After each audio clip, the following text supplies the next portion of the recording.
प्रश्नावली 7.1 का तीसरा जो प्रश्न है वह सबसे छोटी संख्या ज्ञात कीजिए जिससे निम्नलिखित संख्याओं को भाग देने पर भागफल एक पूर्ण घन प्राप्त हो जाए। तो जैसा कि कल हमने आपको बताया था, कल हमसे पूछा था कि दी गई संख्याओं को किस संख्या से गुणा करें कि उत्तर जो है पूर्ण वर्ग संख्या बन जाए। तो देखो, इसका भी हम अभाज्य गुणनखंड करेंगे। इसके इकाई में 1 है तो 2 का भाग नहीं जाएगा।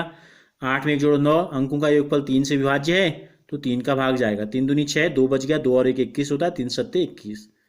3 का भाग 27 में देंगे तो 3 नम 27, 9 बार गया। फिर 3 का भाग 9 में देंगे तो 3 तियन 9। फिर 3 का भाग 3 में 3 एकम 3। तो इस प्रकार देखो 81 का जो मान आया कितना आया, 81 का मान आया 3 गुणा 3 गुणा 3 गुणा 3। तो देखो, अगर हम 3 के जोड़े बनाएंगे, 3 3 के जोड़े बनते हैं, 3 का समूह बनाना है हमको एक, तो 1 3 अतिरिक्त आ गया। ठीक है, तो लिखेंगे चूंकि 81 के अभाज्य गुणनखंडों में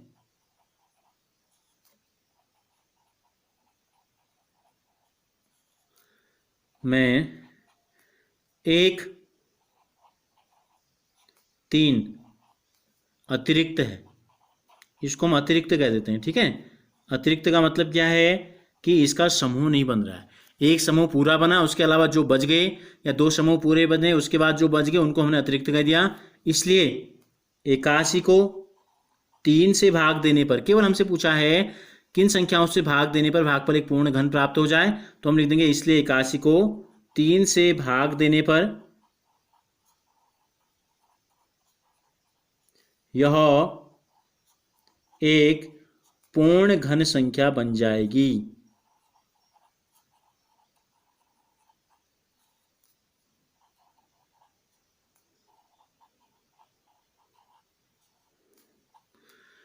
इसी प्रकार जो दूसरा दिया है हमें, देखो क्या है 128। तो क्या करेंगे, 128 के अभाज्य गुणनखंड करेंगे। इकाई में 8 है तो 2 का भाग जाएगा, 2 चौका 8, 2 चौको 8, 2 का भाग 2 3 6, 2 दूनी 4, 2 का भाग 2 एकम 2, 2 छक्का 12, 2 का भाग 16 में 2 अट्ठे 16, 2 का भाग 8 में 2 चक्को 8, 2 का भाग 4 में 2 दूनी 4, और 2 का भाग 2 में 2 एकम 2।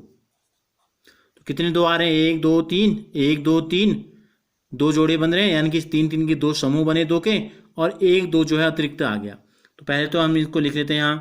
देखो 2 गुणा 2 गुणा 2 गुणा 2 गुणा 2 गुणा 2 गुणा 2। तो 3 का एक समूह बन रहा है, 3 का एक समूह बन रहा है। तो जिस प्रकार हमने यहाँ लिखा उसी प्रकार आपको यहाँ लिख देना है। चूंकि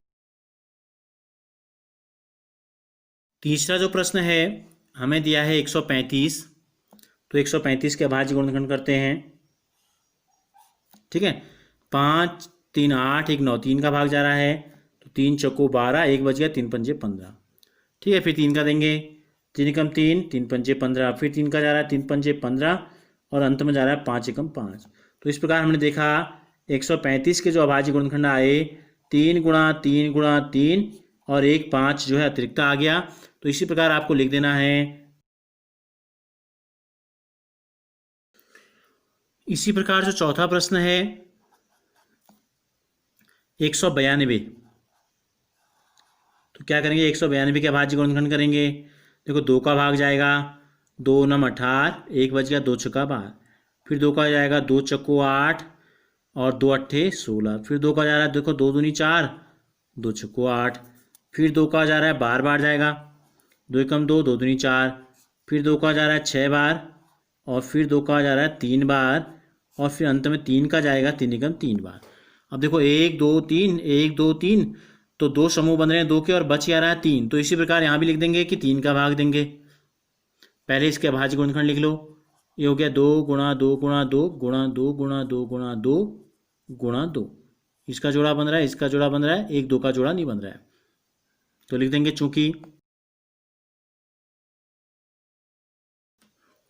इसी प्रकार जो अंतिम प्रश्न है इसका 704 हमको दिया गया है 5वें में। तो इसके भी क्या करेंगे, हम अभाज्य गुणनखंड कर लेते हैं। तो इकाई में 2 है तो 2 का भाग जाएगा, 2 3 6, 1 बच गया तो 2 पंजे 10, 2 दूनी 4। फिर इकाई में 2 आ गया तो 2 का भाग जाएगा, 2 एकम 2, 15 हो गया, 2 सत्ते 14, और ये हो गया 2 छक्का 12। फिर इकाई में 6 आ गया तो 2 का भाग जाएगा। ठीक है, दो अट्ठे 16 और एक यहाँ चल गया तो दो अट्ठे 16। फिर 2 का भाग जाएगा, 2 चक्को 8, 2 चक्को 8। फिर इकाई में 4 आ गया तो 22 बार, 2 दूनी 4, 2 दूनी 4। और फिर इकाई में 12, 22 2 आ गया तो 11 बार चले गया। फिर लास्ट में 11 एकम 11। तो इस प्रकार 704 के जो अभाज्य गुणनखंड आए क्या आए, 1 2 3 1 2 3, 6 2 आए हैं और एक आ गया है 11। तो देखो 3 का एक समूह, 3 का एक समूह, 11 क्या बच गया, अकेले बच गया, तो इसको हम अतिरिक्त कह देते हैं। तो लिख देंगे